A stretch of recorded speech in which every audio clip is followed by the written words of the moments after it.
Well, well, well. What do we have here? Overtime!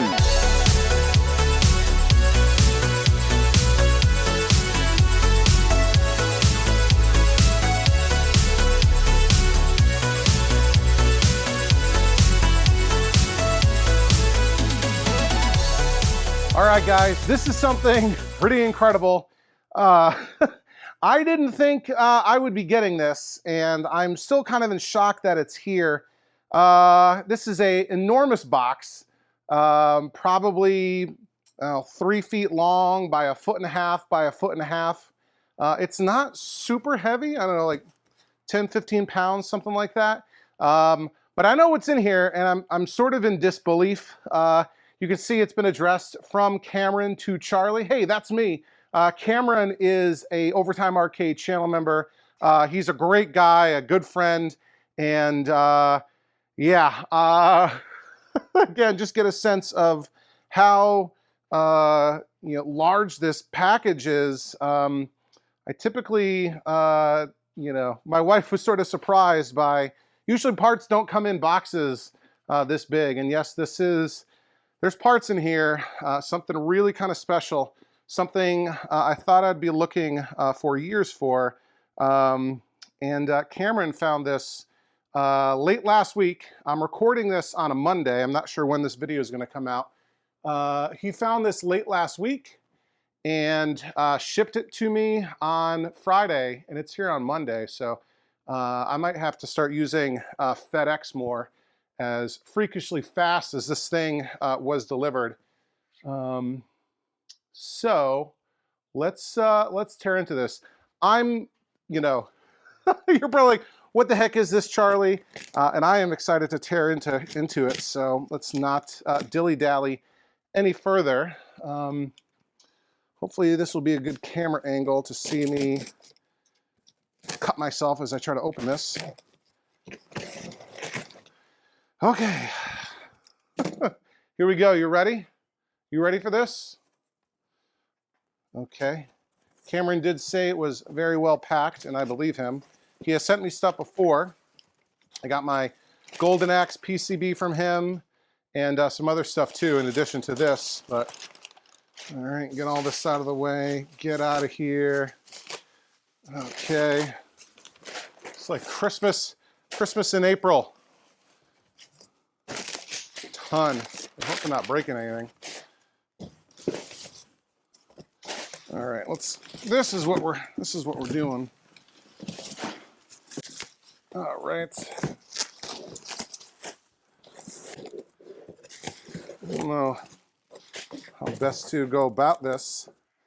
We cut through lots of packing tape. Cameron, you did a great job, my friend, packing this well.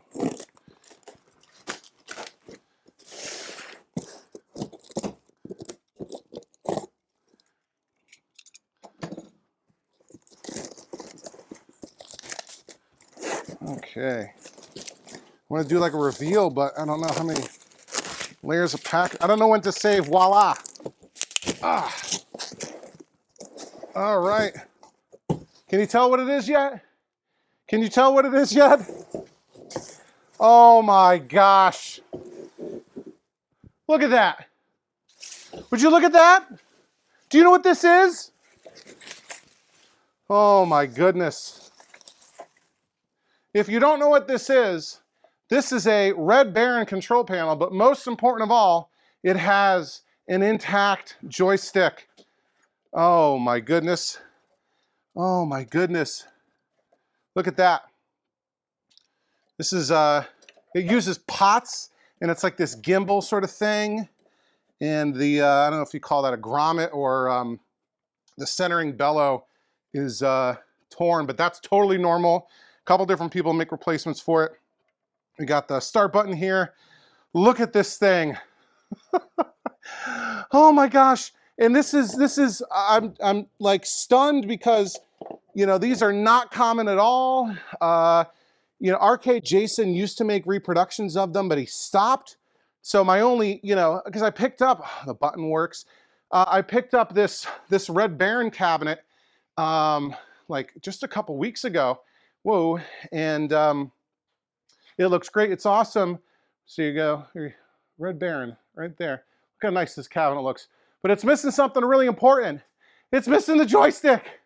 And the, the CPO is in decent shape. The control panel's bent up a little bit. And the start button should be over here. It was moved over here, maybe as a credit switch, but they drilled through the control panel. And over here, this CPO is not in as nice a condition. It's got some tears and some rust poking through. So I don't know if I'm gonna get a new CPO or just live with the extra hole on the one that's on the cabinet, the hole that's on the control panel on the cabinet, put like a carriage bolt in it or something. But this joystick,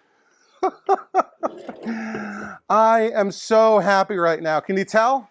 Can you tell how elated I am? All right, well, let me start digging into this a little bit, and we'll figure out what we're gonna do to get this Red Baron up and running. Now that I got the joystick, thank you, Cameron. All right, check it out. Here's something kind of interesting that I just noticed, that I just realized. Holding up the control panel that I got from Cameron up against the original, you can tell it's a little bit different, right? There's a bit of a different design. This one has like the Red Baron logo badge like on the front, and this one doesn't have this. This one also kind of wraps around versus just sort of comes down like this. There's no bend at the top. There's a bend up here, too much of a bend, but there's a bend. And the scoring, diagram is different. There's more of a diagram with like, rows and columns here, and it's just a box over there. And the reason is, this is actually the control panel for a Red Baron cockpit, if you can believe that. But that's totally okay. It's the same exact joystick, and the joystick is really what I needed and what I wanted. So we're going to go with that. A couple of other sort of differences. You can see how this has these two like wooden blocks on either side, and this one does not. It's just a control panel, right? It flops down. So yeah, so obviously we'll still use the joystick, but we won't use the control panel. So if anyone out there is in need of a Red Baron, unpopulated Red Baron cockpit control panel, let me know. I'm your guy. So, but that's all great. And again, thank you so much, Cameron, for sending that to me. I thought it would take me years to find it. So this Red Baron has moved up quite a bit in the project priority queue, so we're working on it now. What I want to do at this point is get the monitor out, go over it, install a cap kit. We've got that burned capacitor, I think I pointed out in the pickup video, and hopefully get that monitor in good working order. I looked at it a little bit, and I think the monitor is designed to be removed from the front. So let's open this up.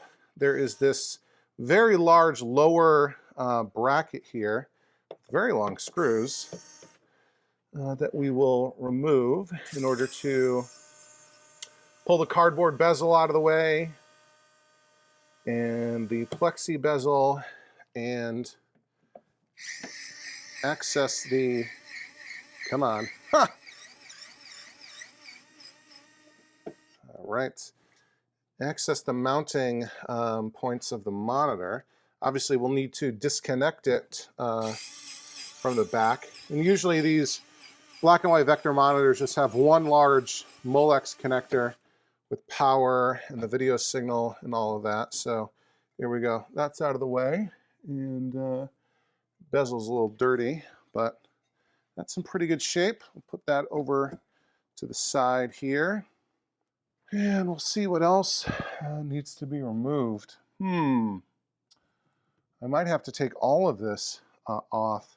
I see how this tilts forward, but it doesn't look like this comes out. Bet this was all added later, because again, most or all Red Barons were factory conversions of unsold Battlezone cabinets. So hopefully I can do this without everything just falling out.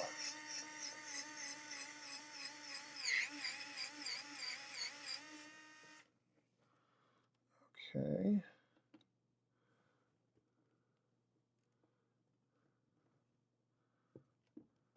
how does this come? Huh. I was expecting it all to kind of basically fall on me. There is a screw hole in the middle, but nothing there.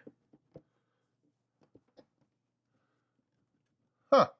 Let me try removing the top bracket, which is also missing its screw in the middle.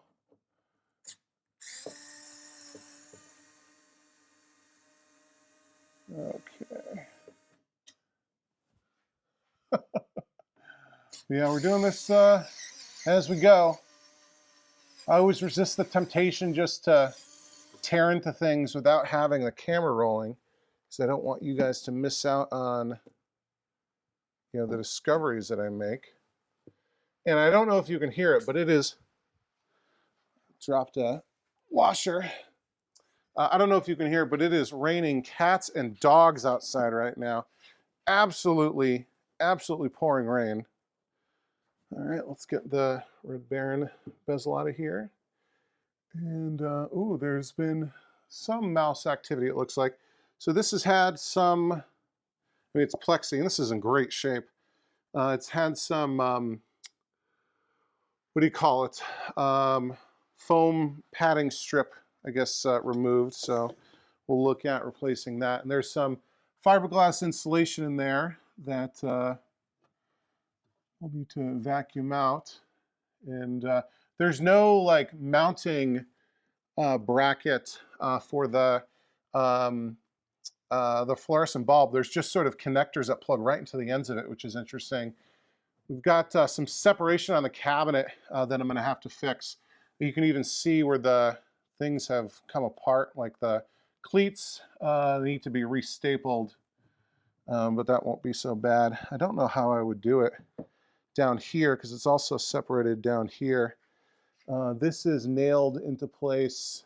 I don't know how I would pull this together. Interesting. But this piece, how does this want to come out? Okay, I got it. This the lower bracket was just kind of stuck to the wood. Maybe a little bit of moisture or something got in there, but we've got that out, and we'll take the plexi bezel out, and we'll put that over here somewhere safe. Okay, and now this is kind of cool. So this is like a 3D cardboard bezel, some cobwebs in here. So these, the machine guns kind of like come forward away from the other piece of the cardboard. So that's kind of cool. A couple of screws in here, holding it in place. We'll remove those. Ow! That wood screw is kind of sharp. All right, carefully pull that out. And now we can access our monitor here. And, how is this mounted in here? Are there carriage bolts holding it down like that? Because I want to just grab it like this. And I believe there's a very thick blue overlay on the monitor. Because I guess Red Baron has kind of a bluish tint. Instead of just being black and white, it's like light blue and dark blue. So how do I access? Must be from the rear of a cabinet. So little spinneroonie here, and make sure we can see what's going on. I've got a screw to remove, holding the back door on. I think it's just one, right?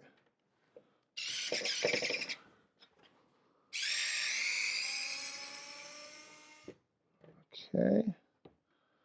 Or is there another one? No, it's just this one. All right. That over here. Okay, let's see. I can disconnect the single Molex connector pretty easily. So that's just that. Is that supposed to be like that? Huh, I guess so. So it's at 12 pin Molex connector. We'll put that there so it doesn't bang into the PCBs. And then, yeah, there are 4 bolts underneath here. Okay, let me grab sockets, socket wrench.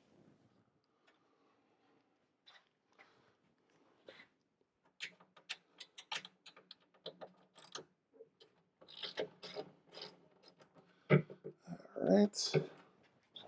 We go ahead and remove these 4 carriage bolts. All right, I removed the 4 nuts, but I left the carriage bolts intact so that I can spin this thing around without the monitor potentially coming loose. That's the last thing I want, is to drop this thing. So I'll grab the carriage bolts now, if I can reach in and grab them. Something just fell. Some kind of washer or something that I'll have to go back for. And this is going to be interesting. Lining this up and getting it out. When I put it back in, let me find that washer. There it is right there. Good. Okay, so in theory, this should just slide right out. Okay.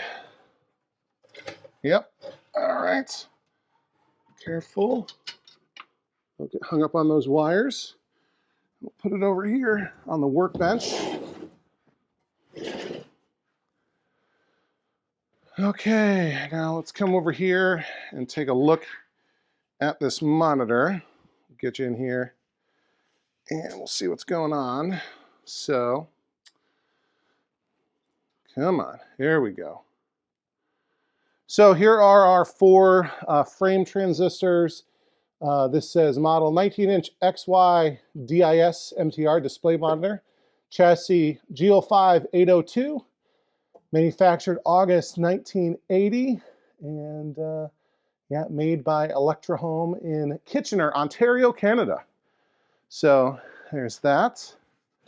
Turn it around here. There's nothing on the other side. I'll show you. Nothing going on this side. And all right, here is our monitor. Interesting design, you know, black and white vector monitor. We have, we'll get even a little bit lower here to really get a good look at it. So we just have a socket plugged into the neck. There is no neck board per se. Deflection board over here, HV cage over here. That's got the flyback and all that.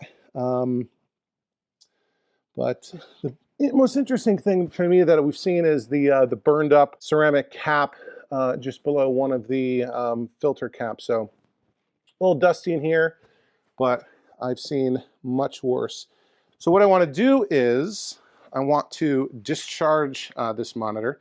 It likely has no charge left at all, but you always want to be safe. And speaking of safety, one thing that's really important with vector monitors is you don't just want to use your homemade screwdriver and wire and alligator clip to discharge a, look how flexed this deflection board is. That's kind of interesting. You don't want to just use your screwdriver to, you know, basically short the anode to the frame. That can damage the HV diode that's in these monitors. So what we want to use is a HV probe. This is a tool that I bought specifically for working with vector monitors like G05s and 6100s and that Amplifone that we just did for the Star Wars. And the way this works is this plugs into your multimeter. Set that to DC volts, and we can put it like here, and we'll see if there's any charge in the monitor. Untangle the wires, and I'll clip. So at one end there is a grounding clip. We'll clip that onto the frame, and then with one hand in my pocket, or behind my back, because I don't think I have pockets on these pants, or shorts. We'll try to work our tip of our HV probe under the anode cap. It's like spinning around, because these things get, oh, there we go. They get all brittle. Careful. All right, we are good. No voltage, no nothing. So I'm going to try to get this thing off. Here we go. Had it for a second. There it is. Okay. And it's all sticky. I don't know if that's dielectric grease or the rubber breaking down, but that's all over my hands. Clean that up. All right, but now that the tube has been discharged, I think it was already discharged, but we made sure of it with the HV probe. We can come in here and remove the deflection board, which is really what I'm trying to get access to. So let's see. This is screwed on right there. Okay, and I've worked on a G05-805 before, which is the, come on, the cocktail, or in my case, the cabaret size of the G05 for the asteroids cabaret. This comes over here. This comes here. That is unplugged. This goes here, and here, and here. That's not so bad. This thing has a bunch of different individual plugs that I'm going to kind of leave unplugged, or leave plugged in, because I will certainly forget where they go. All right.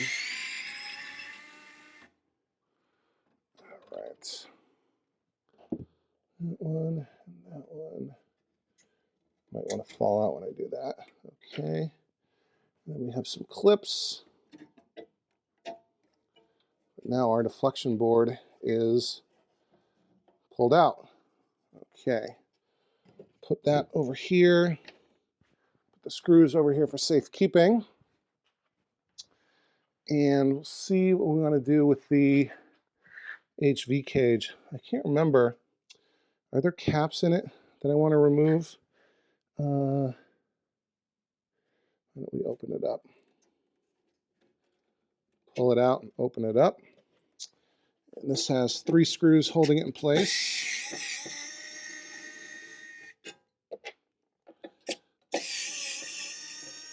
We'll at least take a look at this HV cage, even if there's nothing to work on with it. And one of the interesting things about the G05 is there is no replacement flyback. So if your flyback goes bad, you're kind of out of luck, and you just need to find a complete used HV cage to replace yours with. So just 2 more screws here.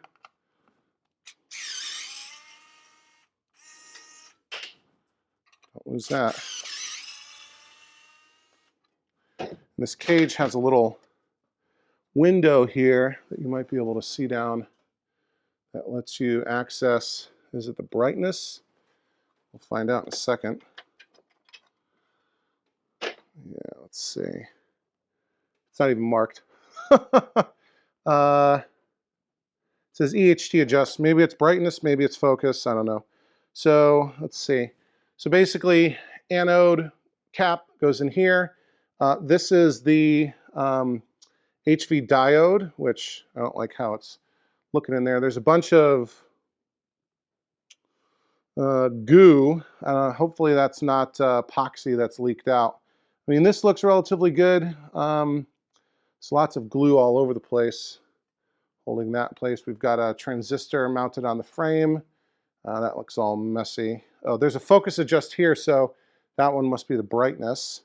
I see 1, 2, 3, 4 electrolytic capacitors in there, and some other odds and ends. So I'm assuming this will be part of the cap kit. can't remember if I did that with the G05-805 and the Asteroids Cabaret. All right, so let me do this. Let me get all this out of the way. We probably, I don't know, we might replace the frame transistors. But what I want to work on first is, getting this deflection board on the workbench. Yeah, look at the flex in that thing. We'll install a cap kit. We'll take a look at everything, make sure everything's in good shape, and go from there. Okay, here's the G05 deflection board on the bench, and we can get a better look here at that exploded cap. That C103, that ceramic cap right there, clearly was on fire at some point, and charred up this filter cap right here, this big filter cap, which is, I forget, C100. And obviously we'll be replacing that. We'll replace both filter caps for good measure. There's a couple different things I'm going to do to the board, but we'll start with just a normal cap kit. And actually, this version of this board only has 5 electrolytic capacitors that we replace in the cap kit, which I have from arcadepartsandrepair.com. It's a relatively small cap kit, relatively few caps between the deflection board and the HV cage. Now, this actually comes with 7 caps for the deflection PCB, because there's a couple different versions. The most common ones are they're called issue 4 and issue 5. This is an issue 5 deflection board, so it's a later version of the G05. And C603 and C703 are unpopulated on this board. So C603 would be right here, or you can see it's not populated.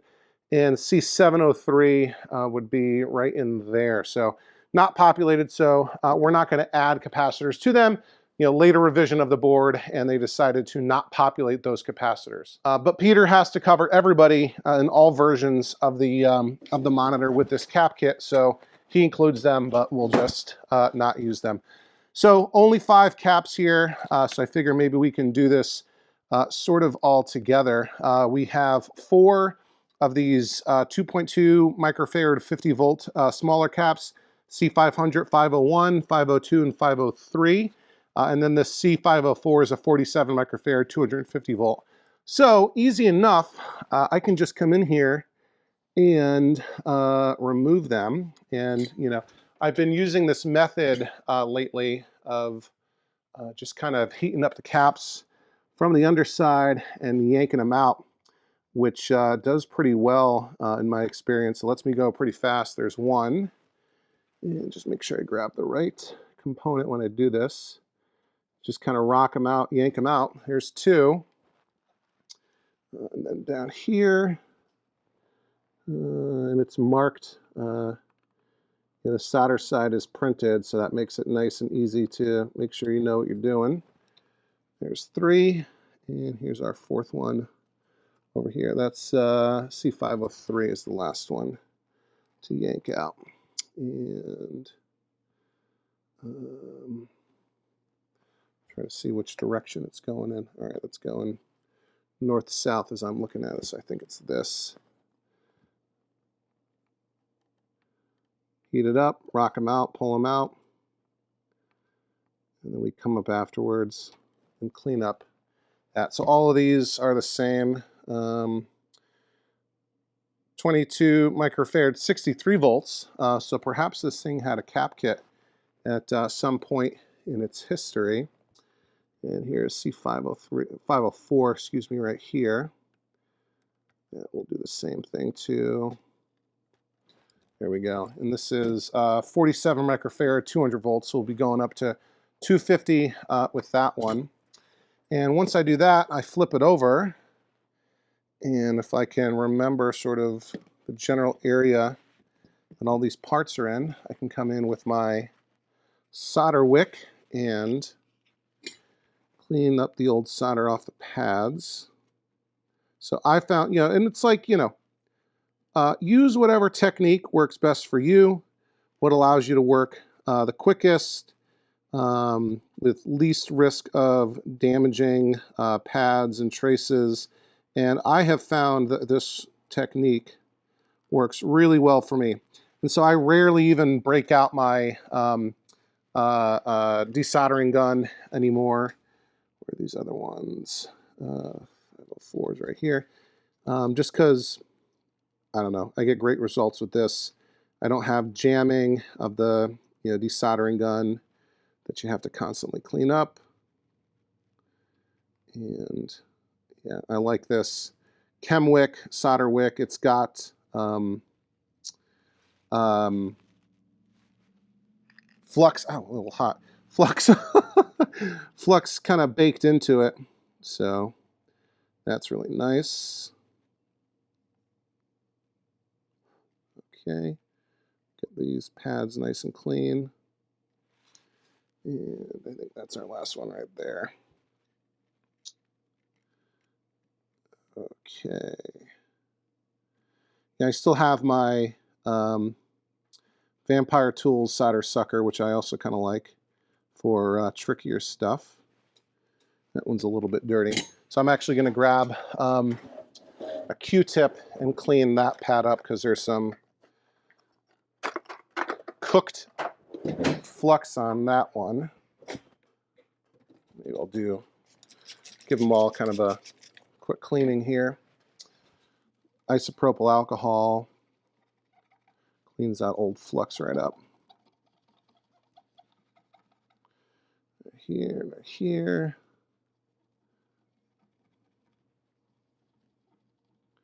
Sometimes it's a little bit stubborn. Okay, and use the other side to kind of dry it up. But isopropyl is not going to hurt anything.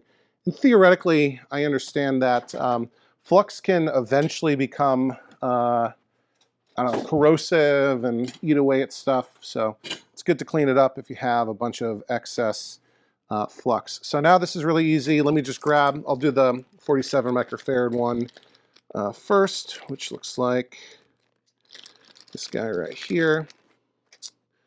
Yeah. 47 microfarad, 250 volt, high quality Nichicon capacitors, arcadepartsrepair.com. Okay. Just get all the paper off of it. And this is C504, which was right here. And the top of the board the part side is silk screen to indicate polarity. So the positive goes to that side, negative goes away. Get that nice and flush in there. And that looks like it's marked down here. Yeah, so we're good. And I can solder that cap in place like so.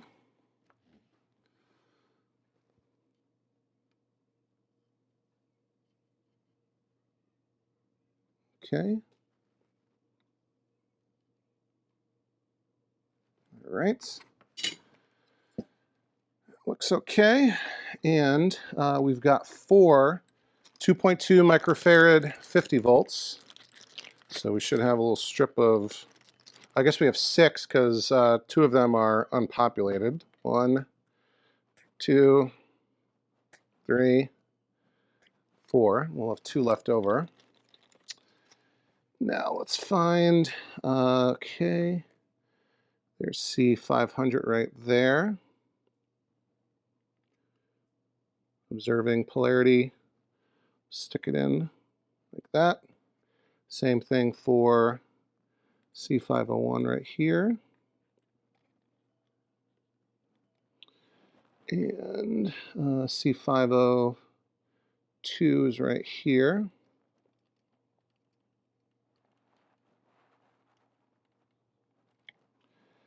And C503.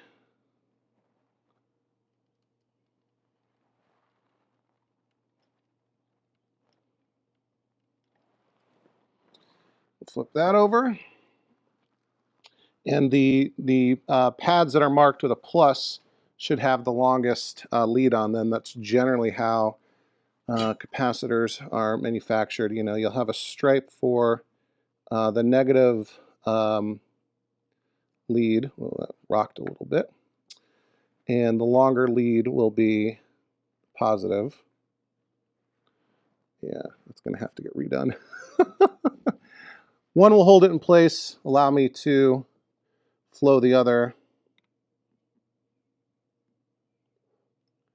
And then we'll go back over the original one. Just make sure we have a nice solid connection. I don't like seeing the capacitor kind of rock in place as the solder is cooling. You know, that can lead to a cold solder joint, obviously.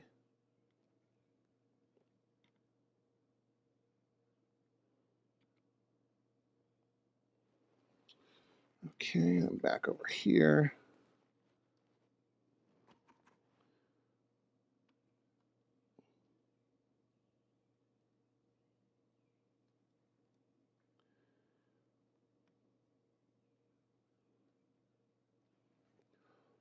I actually get quite a kick out of soldering. I don't know what it is.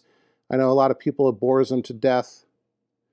I find it's very relaxing and soothing to kind of do the same thing sort of over and over again. So those all look good, but we never trust our eyes. We trust our multimeter. So let me grab my fluke real quick. Bring it over here. And I will set it to continuity. And essentially what we're doing here is making sure that we've got good solder joints by testing from one lead to the next sort of thing on the circuit. So that's a good connection on that leg. Good connection there.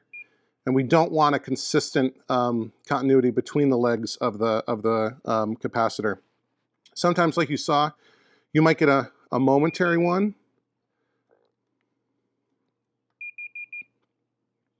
But that's okay because it's basically, you know, you're kind of filling the capacitor. So we'll go here to here because those are in the same circuit. Here to here, here to here. That's good. That's good. You're kind of checking to make sure you didn't actually accidentally bridge bridge the legs. That's good. Some of these traces are kind of wild. These are clearly hand drawn.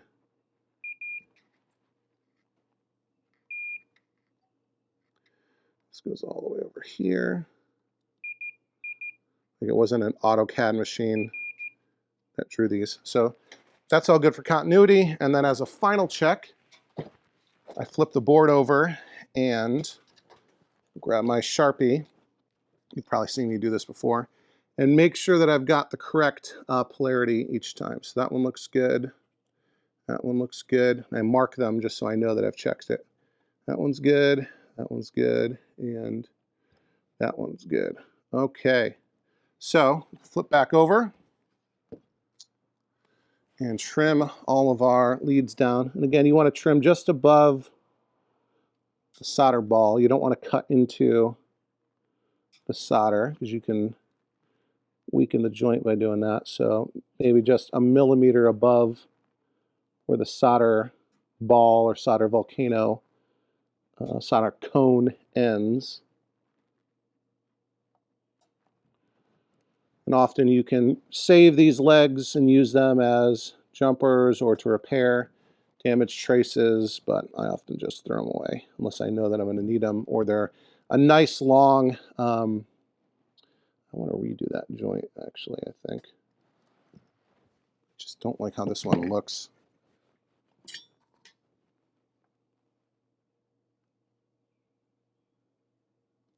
Okay. Let's take a look at this now. Looks a little bit better. And I'll double check it again with the multimeter. I know, call it OCD, but I don't like fixing things twice. I mean, you should never be afraid to redo your work, but I'd rather do it right the first time. Okay, there we go. So we can mark Move everything out of the way. Come back here, and I'll mark all of those as done. C500, 501, 502, 503, and 504. And we're not doing 603 or 703. So in terms of the cap kit, we are done with the deflection board.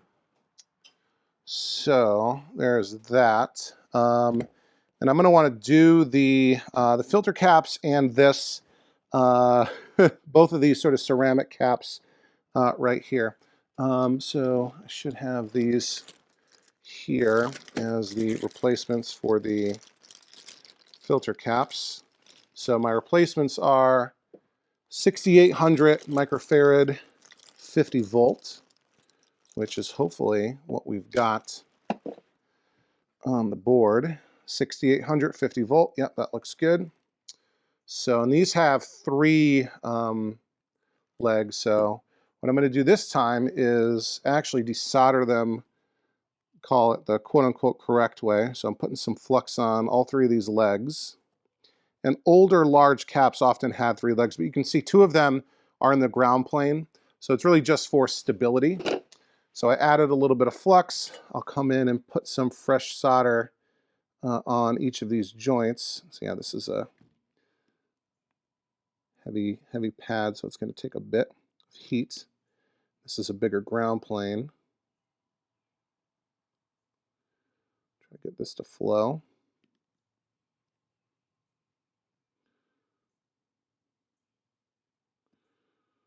All right, so this fresh solder will help the old solder flow so that we can remove it. And you don't always have to replace these filter caps. They don't get driven nearly as hard as the other ones on most chassis. The reason I'm doing it in this case is one of them is physically damaged by another component, and I figured just do them both in pairs. So, all right, that looks good. Move these out of the way for a second here. And so here's my Vampire Tools solder sucker. I don't know if they invented these. I know there's a bunch of different clones of them now, but I like this solder sucking tool quite a bit, so we'll use that. So we'll get some heat on this joint and flow the old solder. And there we go, we get most of it out. Eject that solder. We might have a little bit still over on this side.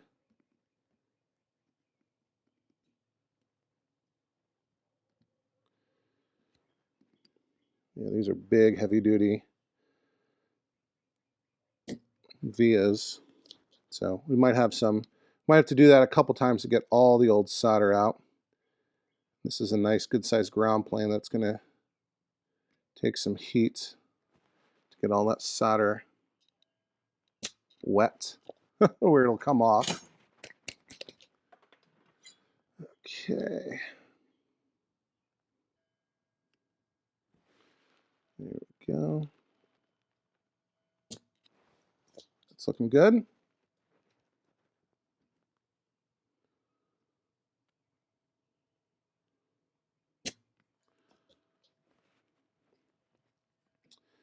Nice and relaxing. I can hear the birds chirping.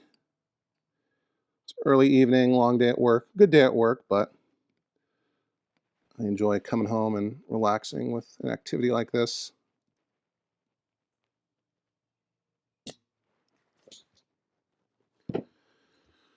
Okay, is that cleaned out enough?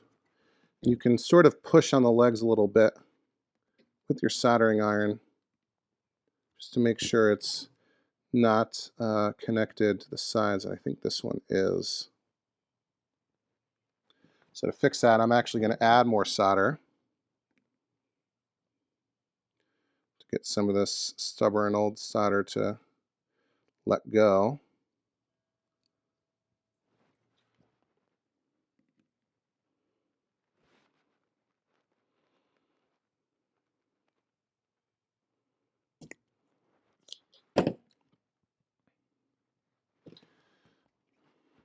Maybe I made it worse. So what if I hold the soldering iron on the joint and see if I can pull this cap out.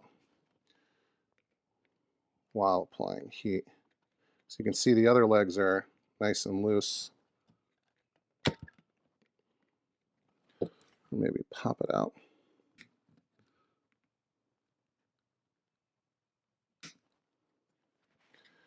Okay, let's see. I added some more solder to hopefully help it flow better. Just let me yank this thing right out. There we go. Okay. And we had some glue holding it on too, but there's our old cap. And you can see that the casing of it certainly got compromised. We'll clear out this joint like so. That looks pretty good. And we can clean it up again with the solder sucker. All right, get this one going.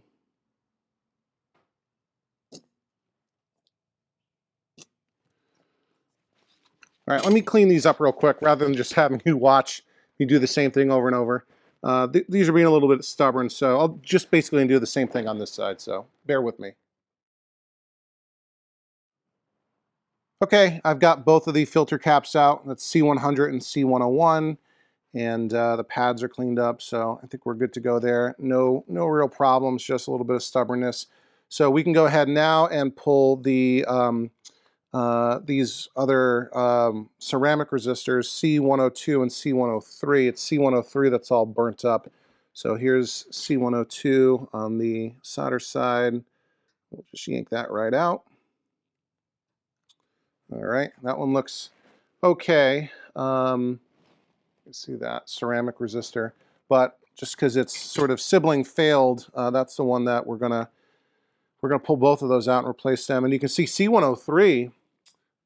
You might be able to see this. Not only did it burn up, it broke its one of its legs, one of its trace leads. So that's kind of interesting.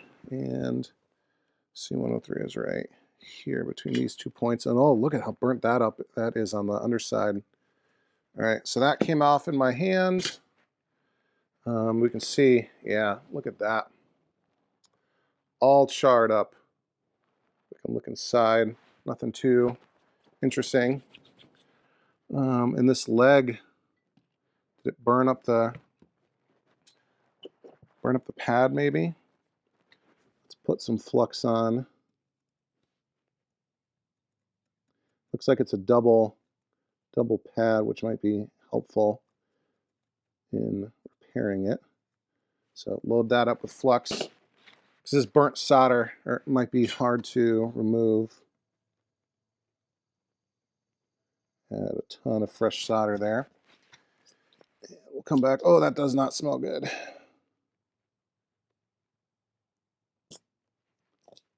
Okay.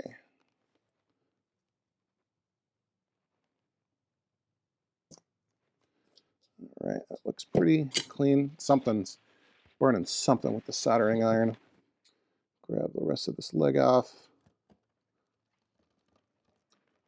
A little stubborn. A little stubborn. Okay, that came out. And there is some pad damage there, but I think we're okay. Yeah, there's that broken leg. No big deal there. So let's look at cleaning these up. C102 and C103. Yeah, it's nice that they have double pads here.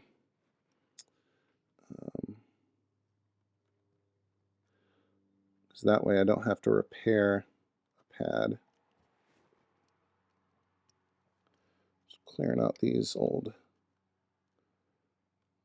vias. Where is the other side of this? That goes to there. Oh, is that just like that? Yeah, okay. In the same plane. Those look pretty clear there. And then here's the issue where one of these pads is burnt up. So we'll use the more distant pad, which is not damaged. I think we'll be okay, but of course we'll check continuity on that. But That looks pretty good. A little bit of char here, but not too bad. Ooh, that resistor right there is burnt up too. This one is, oh, maybe it's okay. Just a little soot on it. I thought it was all charred, but yeah, it's just dirty. R617. Let me look up what that's supposed to be and maybe just test it real quick to make sure it's still okay.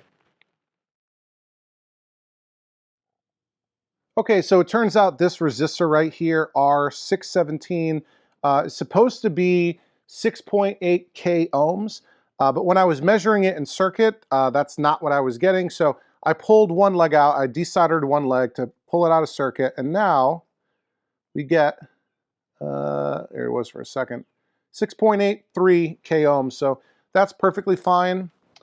Just had a little bit of soot on it, so we can pop that right back in.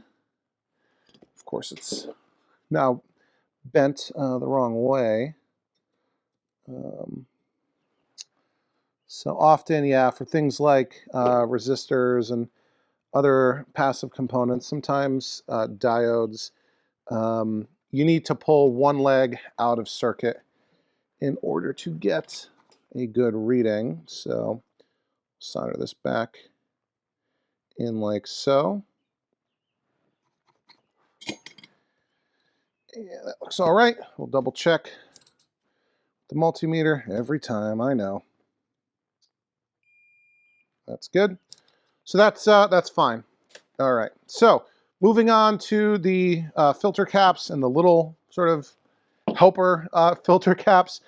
So one of the things that the black and white vector FAQ says is you can actually upgrade these, right? And it recommends upgrading them to tantalum capacitors. So that's what I got right here. These are, I believe, 0.1 microfarad 50 volt tantalum capacitors. The problem is tantalum capacitors are polarized. You might not be able to see. There's a little plus symbol above one of the legs because tantalum capacitors are polarized. And there's no polarity indicated on the board on either side. And the original ceramic caps are not polarized. And I was looking at the schematics and whatever, and I can't infer with much confidence which way it's supposed to go. So we're not actually going to use these tantalums, but fortunately, I ordered some regular axial ceramic caps. So these are a slightly different form factor, but these will work just fine. They won't be the upgraded version. That's kind of okay because, you know, I'm not putting this in a public location. This isn't going to be run, you know, 8 hours a day or 12 hours a day, nothing like that. It's just going into the basement collection. So let me bend these legs a little bit. I'm just going to use my pinky to kind of give me a rough sort of shape for it. And we'll actually put them into the, can I do it for this one too? Now I kind of want to do the inside on that side and then over here. Probably have no idea what I'm talking about, and I actually need to make this a bit narrower of a bend. So that looks okay. And we'll go like this. And we'll make sure that that's on some good pads, and that looks okay. Give it a little bit of space off of the board just to keep it from getting too hot. And we'll do the same with this one. We'll kind of shape it in the rough shape that we want. Okay, and with this one, of course, we have that partially burnt up pad. Where are we? So I want to go outside, and there's only one right here. Okay, we'll keep that a little bit above the board, just so that there's some air in case this gets a bit hot. That looks okay. And now we can pop in our larger filter caps. Let's see, it's a little more, I think, clear which one is supposed to be the positive side. And you can see, again, I have three holes here, three vias. Whoops, because, oh no, because originally, that's fine. Because originally, you know, the original capacitor had 3 legs, but one of them's just for stability. So rather than going like this and sort of centering it on the circle that's drawn here, that'll kind of spread the legs apart and lift the capacitor off the board, which isn't great. I mean, it doesn't really hurt electrically, but you get a more stable sort of mount by getting it flush with the board. So these are both on the where the negative lead has to go. So I can just put them right here, and that'll sit nice and flush on the board. We'll maybe spread the legs just a tad there to sort of hold it in place, maybe more than just a tad. All right. Still rocking a little bit, but that's no problem. And we'll do the same thing over here. I believe this is the positive side and that's the negative. So we'll go like that and flip it around just to make sure. Oh no, I messed up. You see that? These need to be spread the other way. So we'll go like this for this one. Yeah, there we go. See how they're now in two different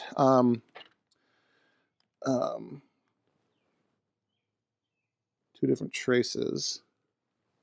And I'm just making sure we're as flush as we can get. And these will just fall right out. Okay, if it's sitting on them, that should in theory hold them relatively flush to the board. So we'll go ahead here and solder them up. We need plenty of solder here because these are large pads. Okay.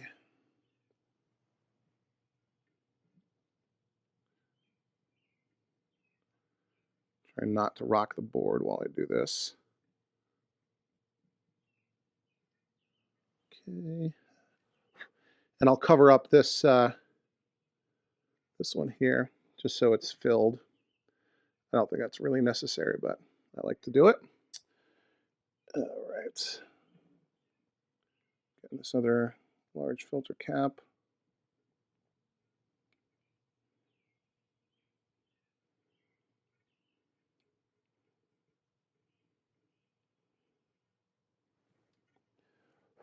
The other trace.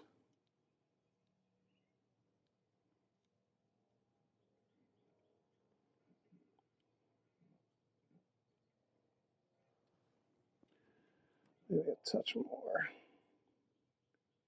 All right, and then just fill this via over here. All right. Let's just make sure we're positioned fairly well. Yep, I'm happy with that. Pretty close. And our other caps here look pretty okay. Let me just make sure we're relatively well positioned. Okay, I think that's all right. And we'll solder these in place. These obviously need a lot less heat and a lot less solder.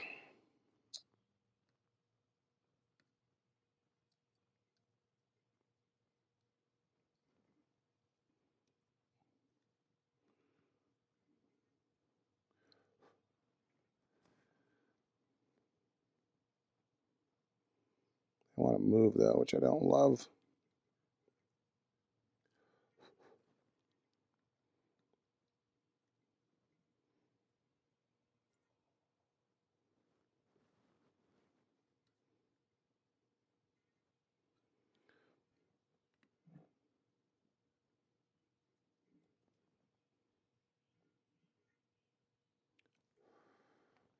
That side is the one that smells bad. Got some burnt PCB right there. So let's check our solder joints. So that should go here and here. That's good. This should go here. That's good. This should go here.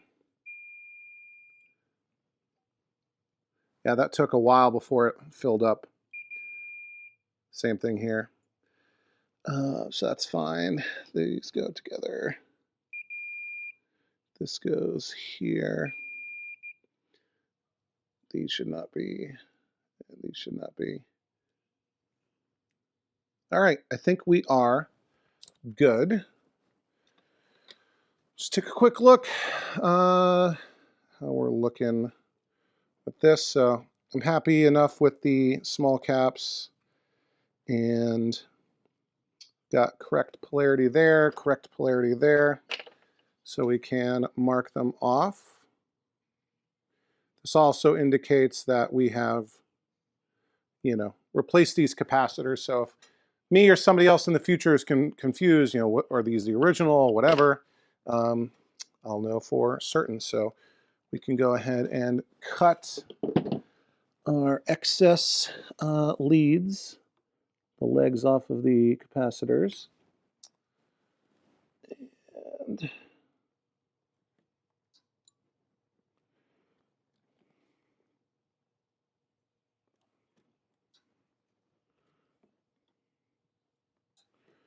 okay, and then these are the bigger, obviously, filter caps. So I'm going to save these legs for sure, because these will come in handy again if I need to improvise a jumper or repair a trace or something like that.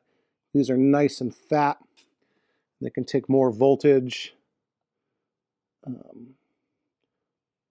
So I do like to save these. Okay, cool. So that should be basically it for the deflection board. I'll show you. I already checked, but I tested all of the fuses, all 5 of them, and they are all good, which is a little bit surprising given the damage that we saw on the board.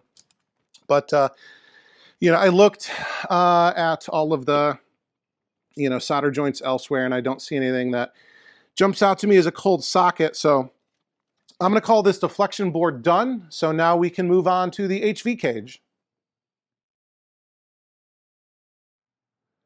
Okay, here's our HV cage again. We'll take the cage part off. There we go.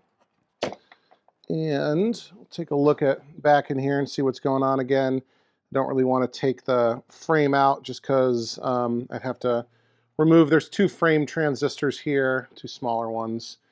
And they look all messy, but and I think they should be not shorted to the frame, so we can test that real quick like this. Is it supposed to be? Are those supposed to be shorted? Maybe they are. I don't see, there's heatsink compound, but I don't see an insulator. But I'll double check that in the FAQ before powering this thing up. It's curious.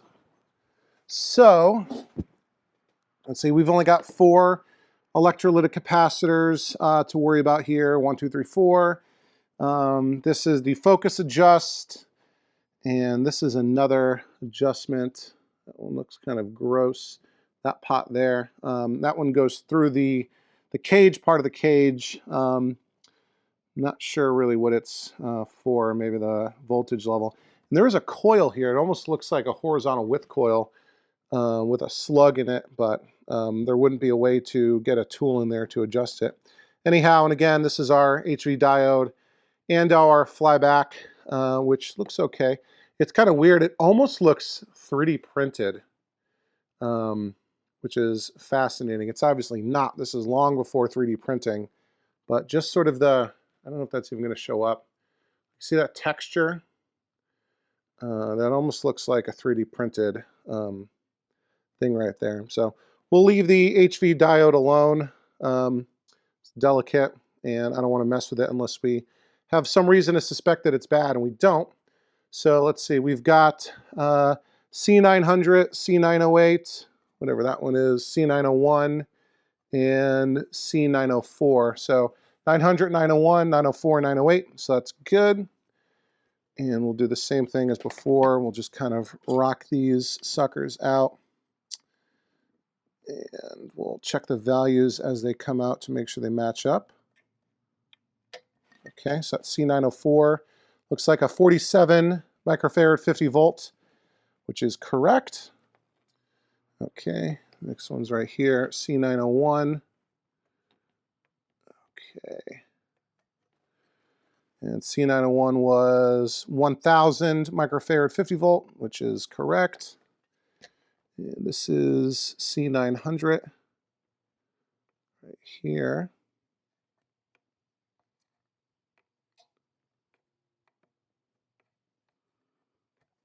Okay.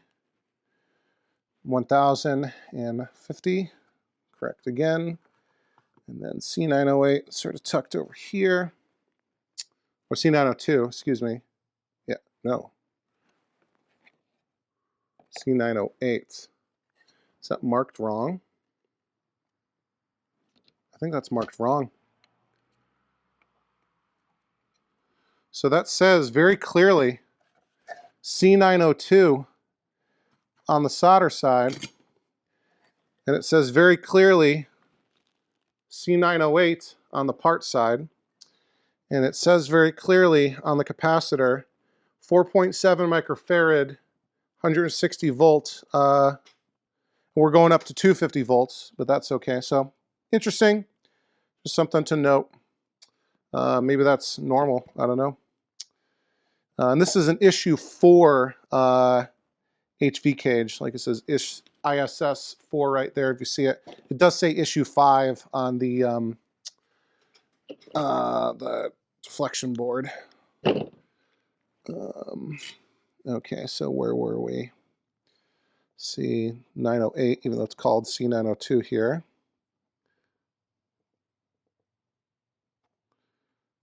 Okay, just cleaning up these pads. C900 was right here.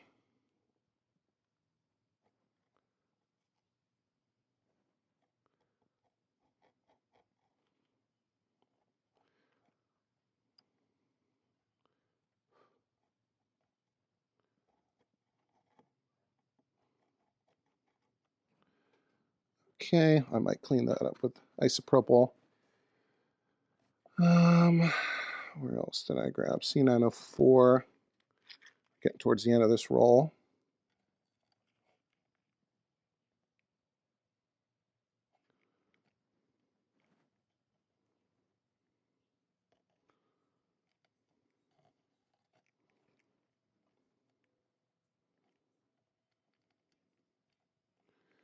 Come on. I use a lot of solder over here. And where was the last one? C908. We already did that one. C900. Where's C901? Right there in the middle. If it was a snake, it would have bit me.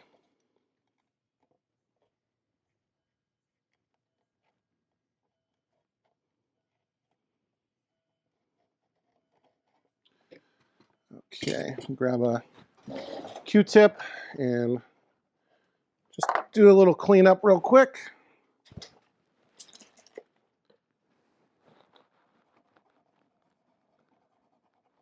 Ooh, it's a little stubborn here. I don't have much isopropyl. There we go. Now we got more. There we go.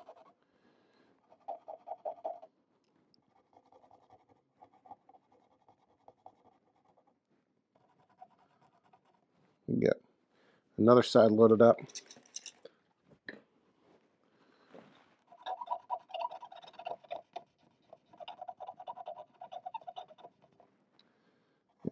Here, okay.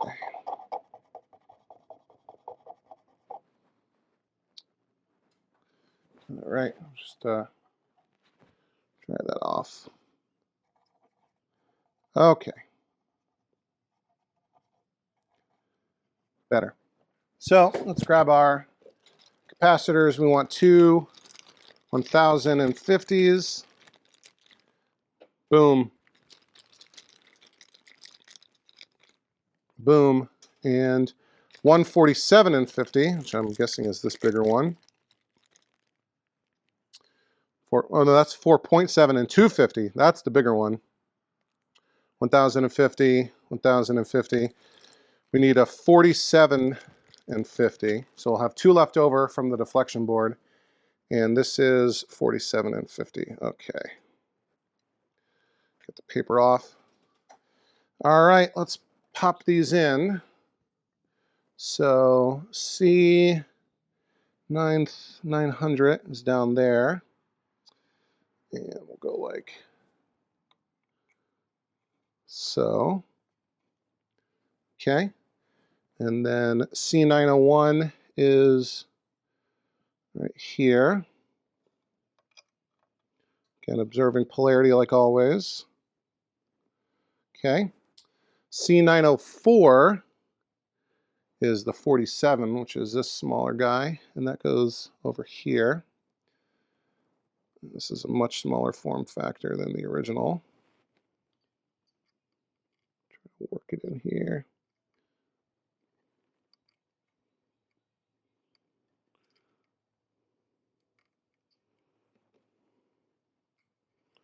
There we go.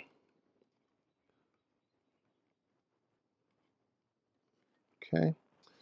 And C908, as correctly marked on part side of the board, is right there. And this needs to be, have the legs spread out just a touch to get it to hold in place while we solder. You don't want to bend them over all the way, because then if you ever need to get them out again, good luck. So, all right, let's solder these in place. This is the C904, yeah, C904.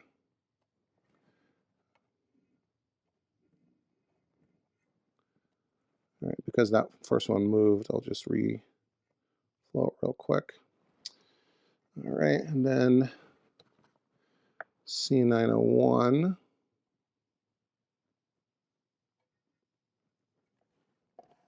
Sometimes you got to move the angle around just to make things easier on you.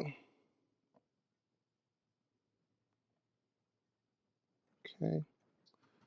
This is C908, even though it says C902 on the solder side.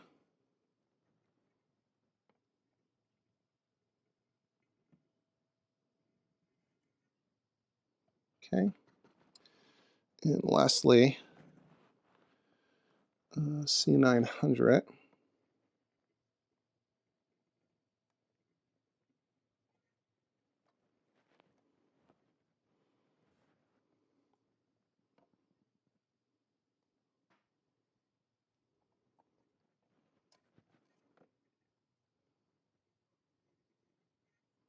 Okay.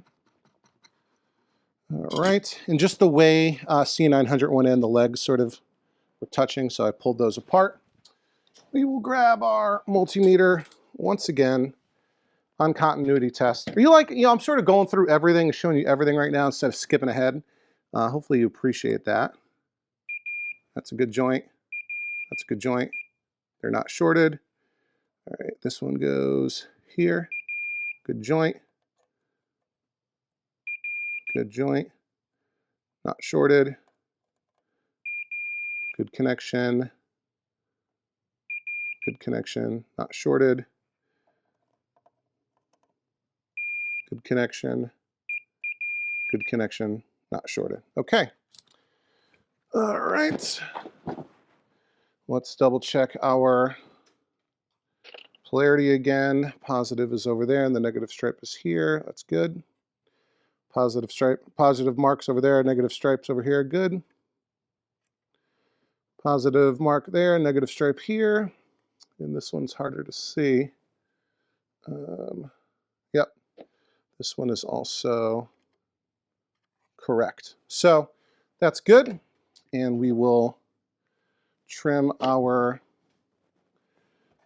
excess legs off once again.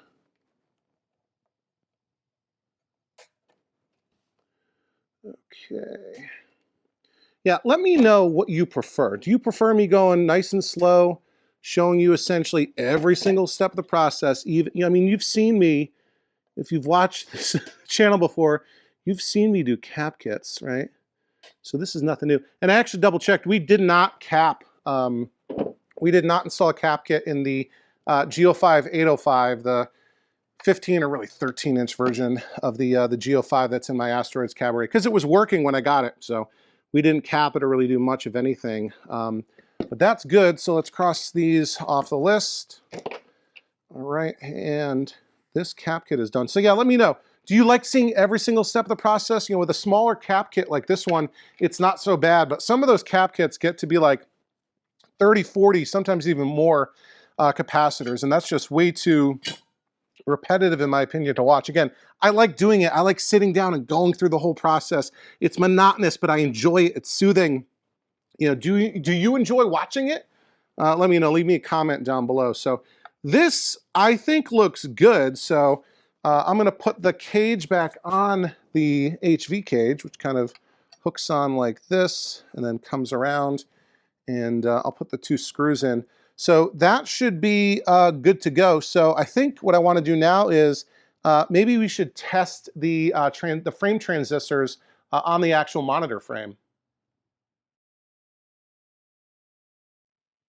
All right, here are the 4 frame transistors on the G05-802, and we're going to test them to make sure they're not shorted to the frame, which is the most, you know, obvious indication that something is wrong. So these are 4 bottle cap transistors. They all have insulators with heatsink compounds. So I've got my multimeter and continuity tests. I'll put 1 probe against the frame, and I can show, right, it'll beep if there's you know, continuity between it. So here we go. So none of them are shorted to the frame. That's a good sign. You can do it the other way. Oh, that's not going to make a difference though. So that's good. All of them are at least not shorted to the frame. I don't know that they're for sure good, but at least they're not shorted out. Let's see. Another thing I realized is I was testing these wrong. These 2, it's Q900 and Q903. They are insulated, but here's sort of how you're supposed to do it. So what I was mistakenly doing was measuring it from the screw to the frame, but there's actually an insulator that goes around the screw, so it doesn't actually make contact with the tab. If I go from the tab,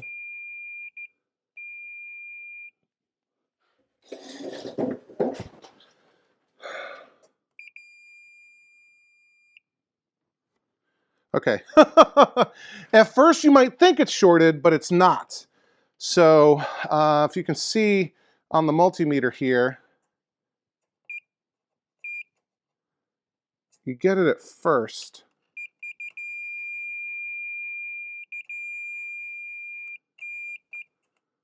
But then you see how, like it's filling some capacitor in some way. So very strange. I think that's okay. None of the legs are shorted together again. It's short to the screw because that's insulated from the tab, and then the there's a mica between that. But if we go to the tab, sometimes we can get it. That's because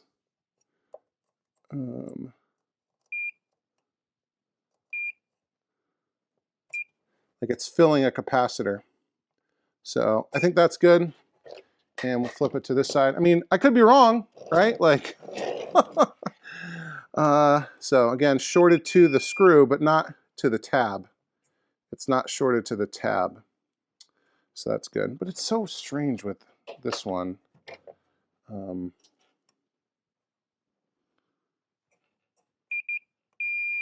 See there, in that direction it is. I don't understand what that means. Negative, but not in that direction.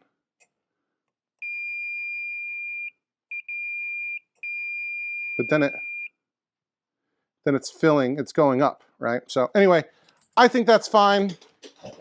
So if I'm wrong, I'm wrong, and we'll figure it out one way or another. But we'll go ahead and mount this back into the, how does it go in again? I think it goes like this, maybe. I think it's the 2 longest screws, and I'll get them Man. Yeah, it's got to go like this. Where's the... Let's go right there and right there.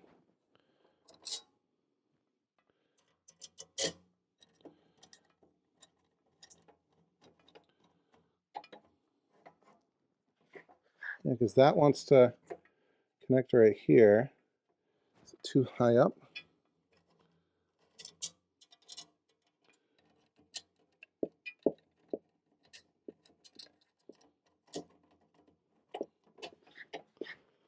Yeah, let's go like that. Let's see. I'm figuring this out, guys. I could go back and watch the film, watch the video, but I think I've got it. So let me secure this in place.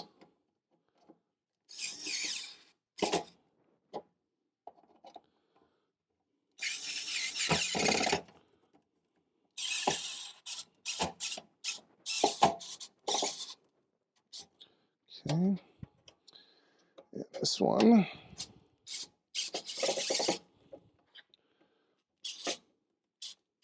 Is there one down below? Yeah, okay, I'm doing it wrong. These are the wrong screws. It's the right holes with the wrong screws, so it's the 3 shortest ones. What am I doing?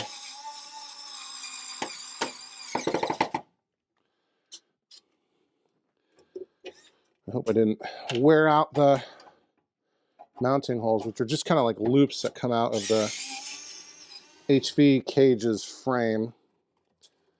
Okay. All right, we'll get this going. We'll figure this out. Yep, I make mistakes too, guys, but hopefully it's not a major one. Okay, that's good. See, these are going on much easier now. All right, and let's turn it around without losing any of these screws. Turn it here. We'll bring the camera around like so. And we'll get the deflection board back in. One more thing I did with the deflection board was, you see this 12-pin Molex? I reflowed the spots where those wires that break out, where they all mount to. So I think that's good to go. So let's figure out how to finagle this in here in a way that I can see and you can see, and none of the wires get tangled up. None of the transistors get knocked off of their spots. Like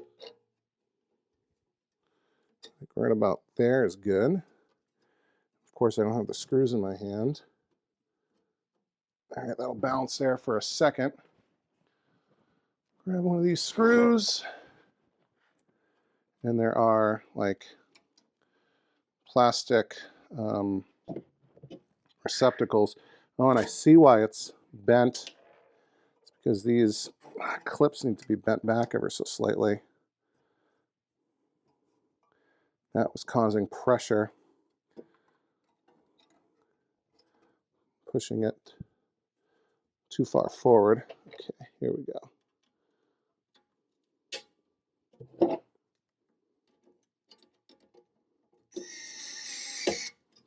Grab the other one.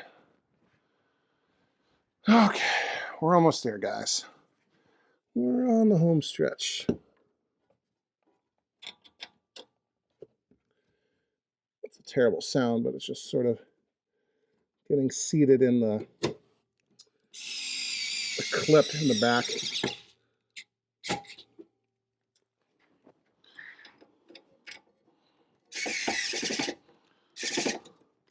Yeah, these clips are what are causing the board to flex, which I don't love, but what do I say? It is what it is. And we've got one last one here that just holds a the wire sort of tie. Did that come up and around? Must have come like this.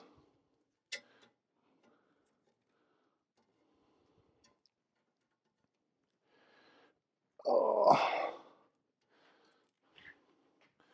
think it was up from below, right? That's where the wire is going to come to plug in, or the harness from the game PCB. So must go like this.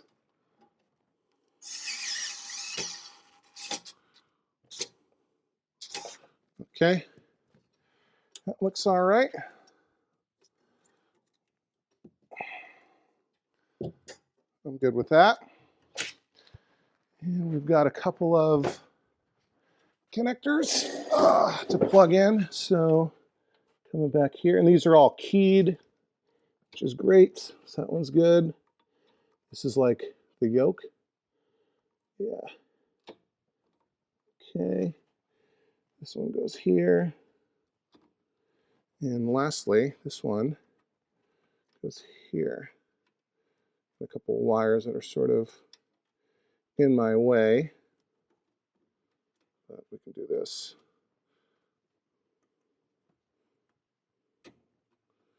All right. I am pretty happy with what I'm seeing here. Of course, we still have the anode cap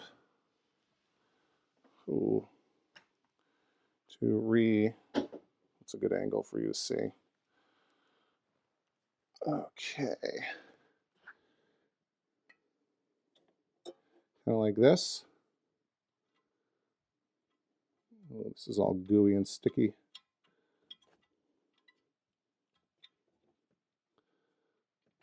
All right, I think that's on.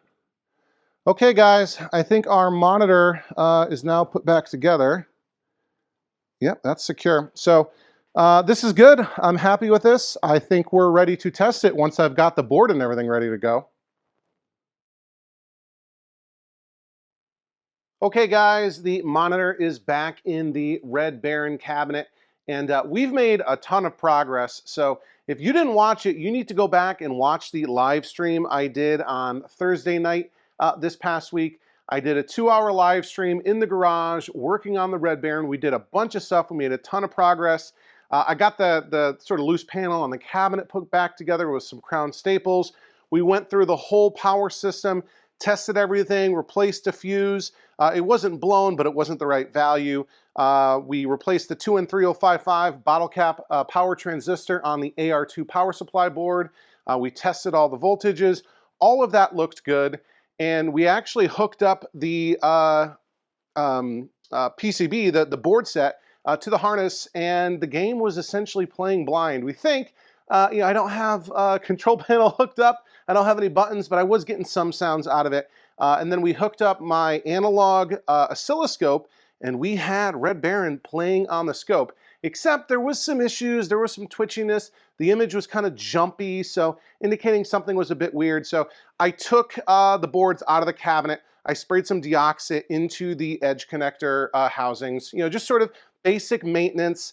I reflowed the edge connector, reflowed the inner board connector right there, intra-board connector.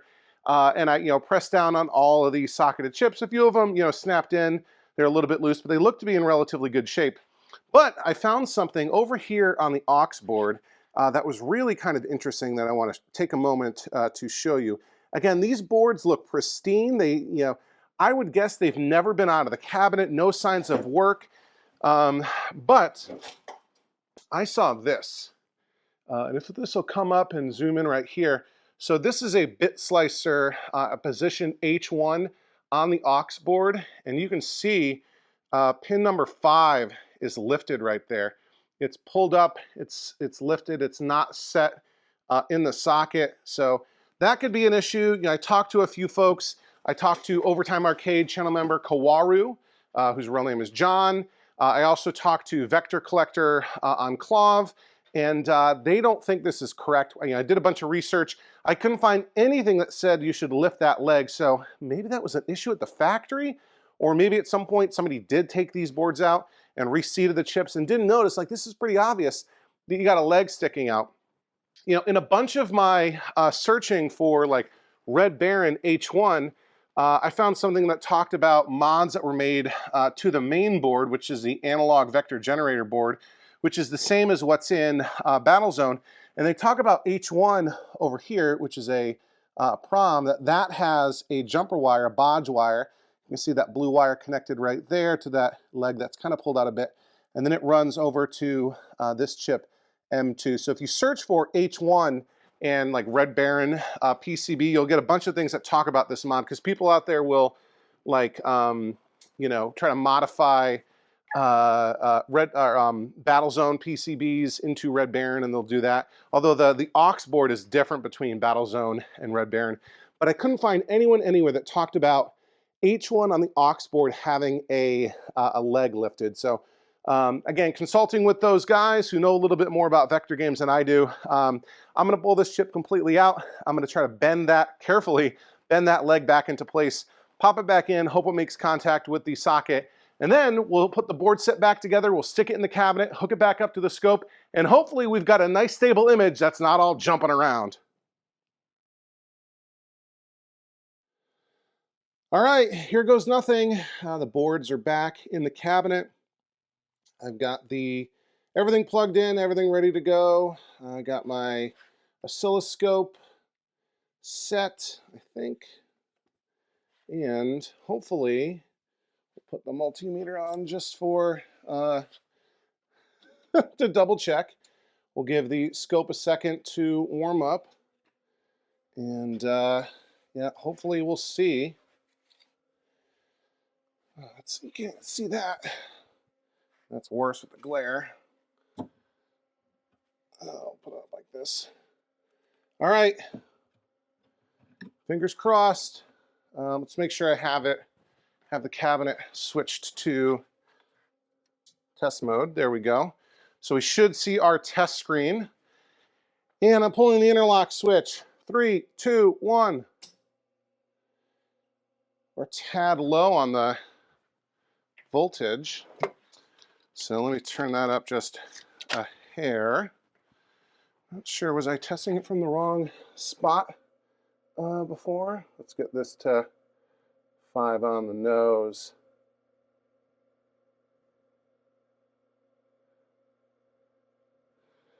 You know what I forgot to do?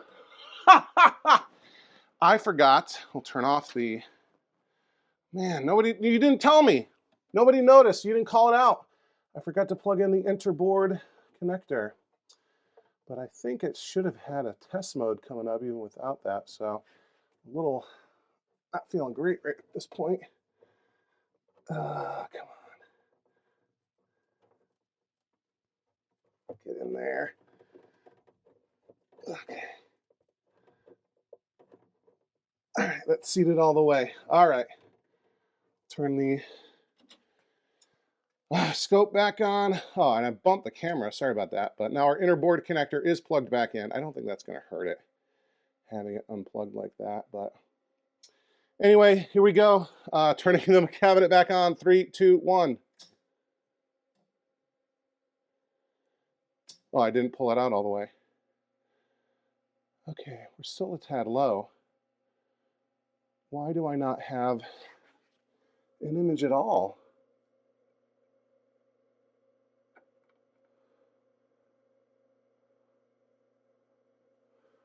Why do I not have an image at all?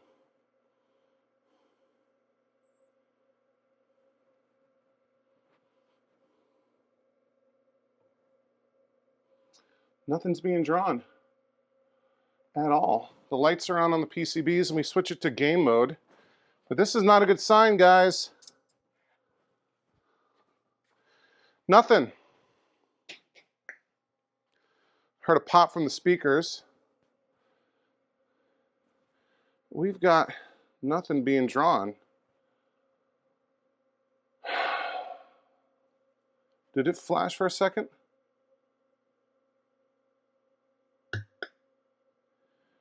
I heard something pop on the speakers.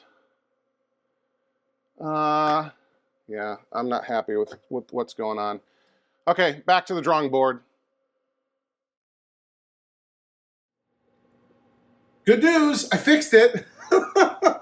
So I really kind of scared myself there for a second. You know, it was a boneheaded thing to turn the game on with the interboard connector not plugged in. You know, especially because I had the edge connector plugged into the aux board. You know, you can take the aux board out completely and power it up, and you'll at least get something in test mode. But I was getting absolutely nothing. I don't think any like logic was running. Let me turn the lights off real quick. So what I did was, you know, I pulled it out. I pulled everything out, and how's that looking on the screen? There's still too much glare. Yeah, the camera is, for whatever reason, maybe I should turn down the intensity a little bit. The camera's having trouble focusing right now on the scope. Let's see. Can I do intensity? Oh, because I got the... Even that's not great. I mean, this image looks good on the scope. So it's not jumping around like it was before. The game's clearly running. I don't know if it's running perfectly, but the game is clearly running. So I am very relieved right now. You know, when I fixed the leg that was pulled out of that bit slicer H1 on the aux board, it was like bent 3 ways, right? So it could have been like that from the factory for all we know. And I think like part of it was making contact, but it was a terrible connection.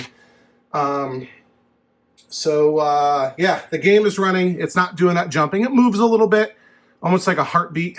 And I can kind of almost hear when it goes into the attract mode part, like right now it's saying press start for free play. When it goes into the attract mode portion where you can see right here, the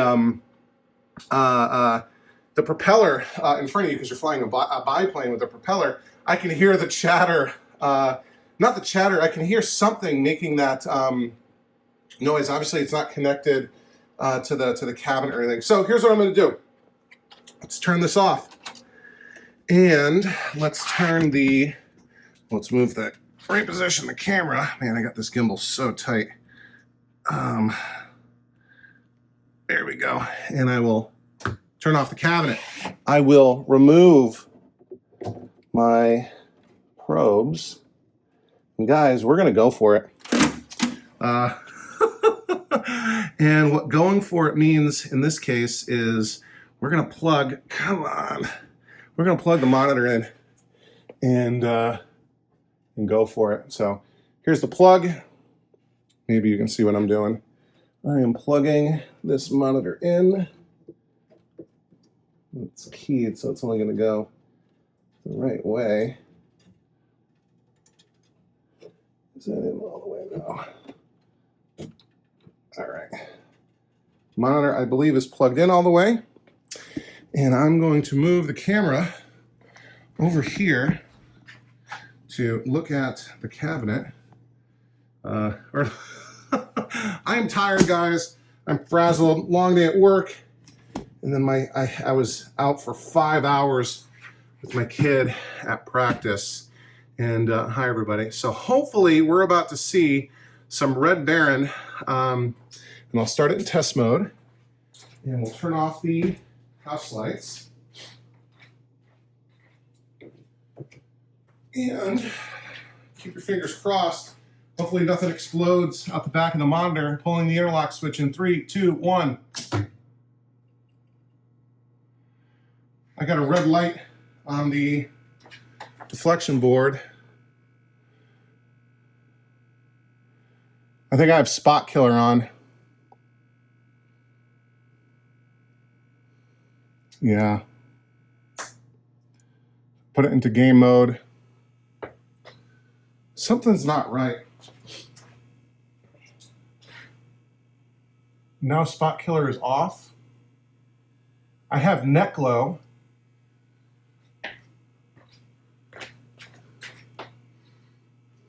Put it back into test.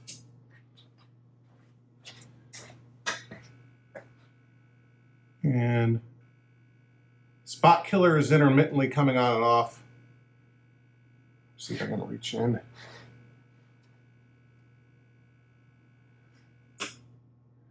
Now spot killer is on. Now it's off. but I don't think we're getting anything on the monitor, are we? I hear chatter. Is it just not bright enough? Huh.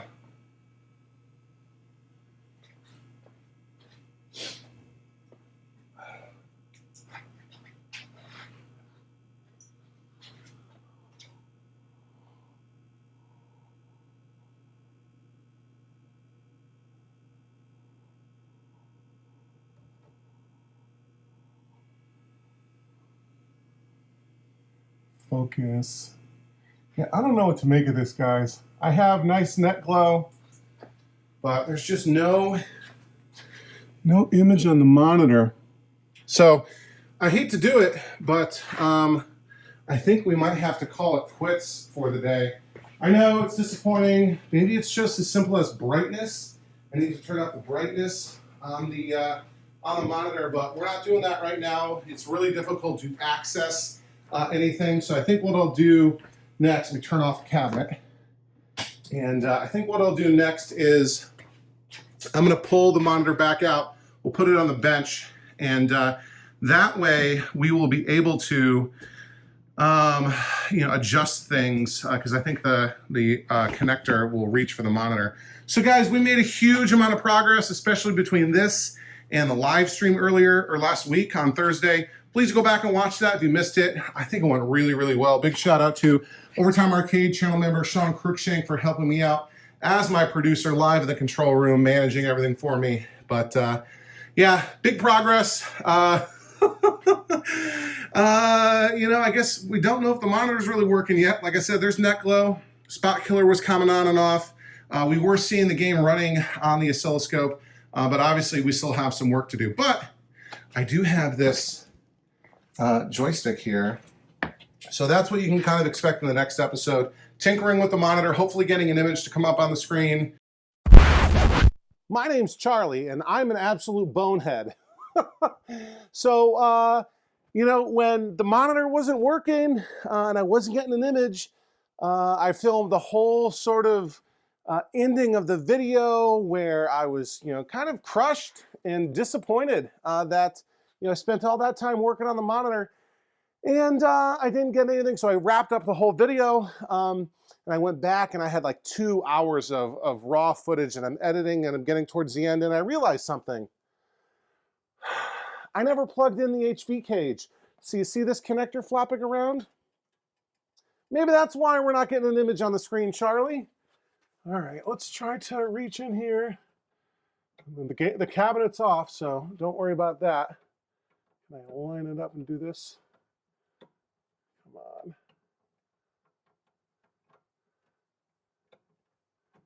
There we go. Come on. There we go. All right, now the HV cage is plugged in. So let's come on back, see if the gimbal will let me zoom out. There we go.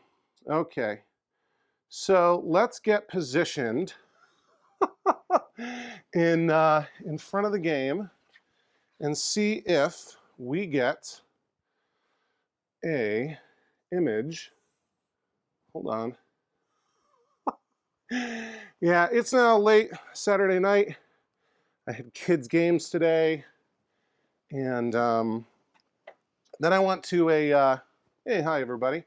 I went to a party, an arcade party, at a fellow Clove forum member's house, Dog P, Pat. I was there with one of my kids, and Liam and Sam from Retrobotics was there. It was great, but I've been thinking about this all day long. I was talking to, again, Kawaru and Vector Collector.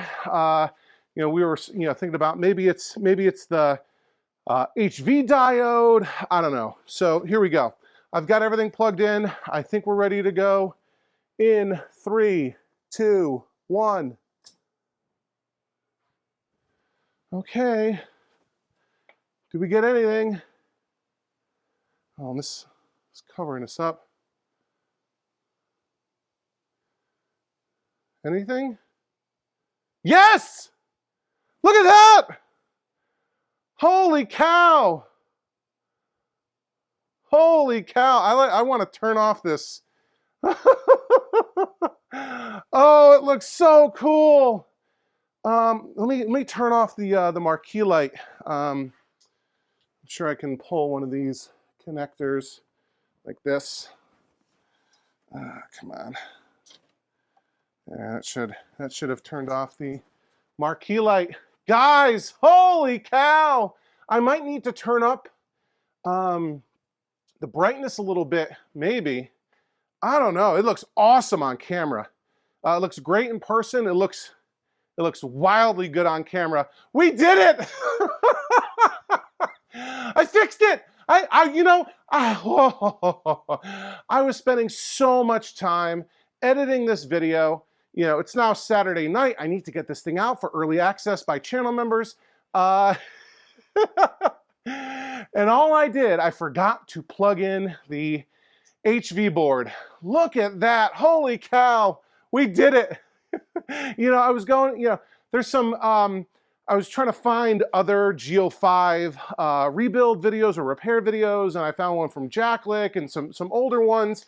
But, you know, I figured, hey, this would be great. There's not a ton of videos about fixing G05 vector monitors.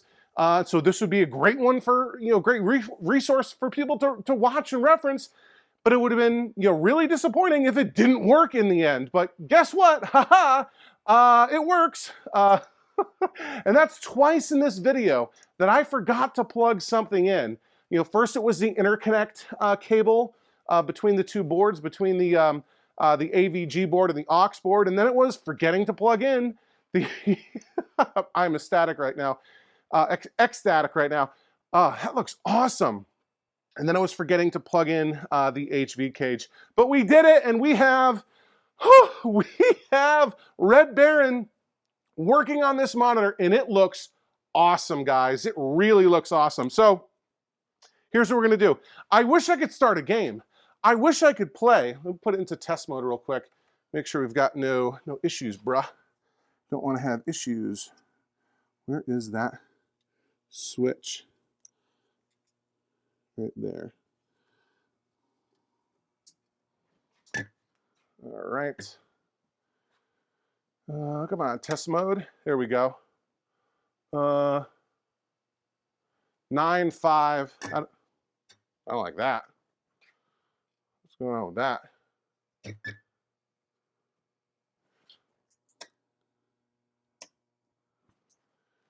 All right, come on, bring the game back. There we go. Whatever. Maybe it's freaking out because I don't have any controls plugged in. Anyway, I wish I could start a game, but you know, we've got that awesome joystick from Cameron.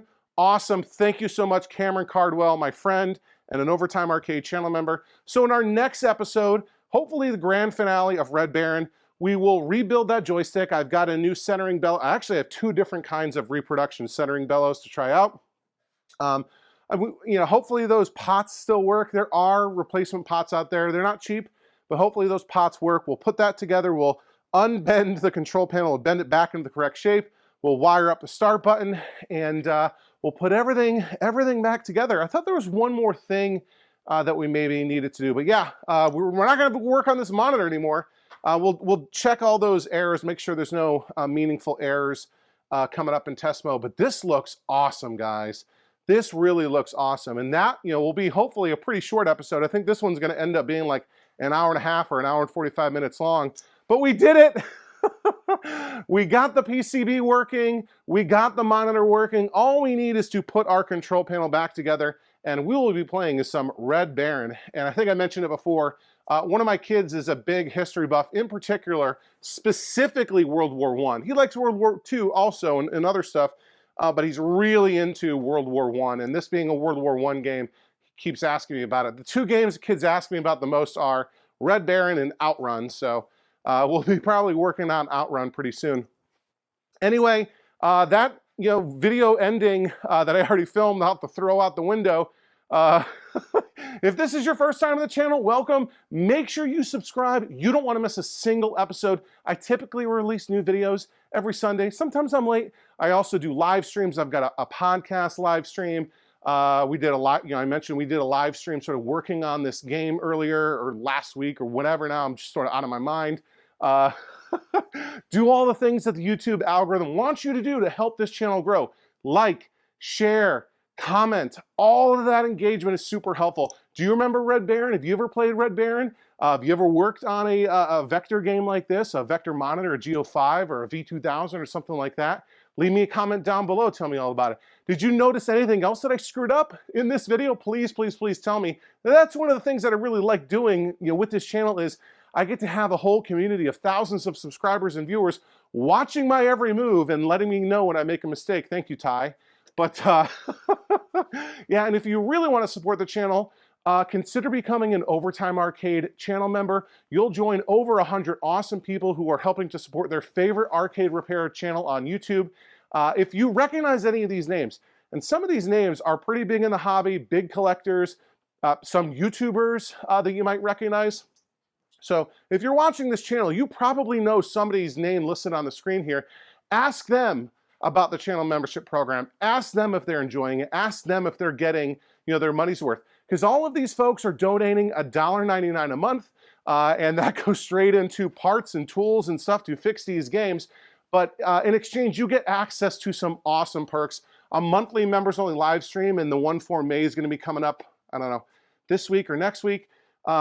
You get early access to all new videos. So it's Saturday night. I'm not going to go to bed until this video is done, or at least rendering, and then it'll probably be out Sunday morning for early access, and then out to the public Sunday afternoon at its normal time.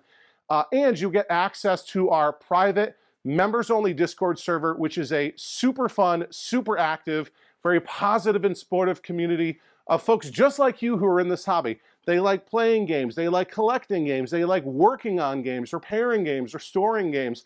So anyone who's watching this video will get a ton of value out of that channel membership program, and in particular, the Discord. You get access to more content, you get access to content faster, and you get access to a community of some like-minded folks, and you get to chat directly with me. I spend, I'm on that every single day. So anyway, again, if you recognize any of the names here, ask them all about it, and I'm sure they'll sing the praises of our channel membership program.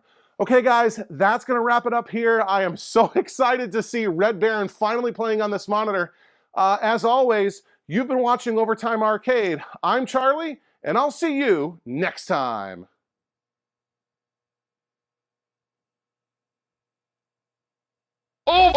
Overtime!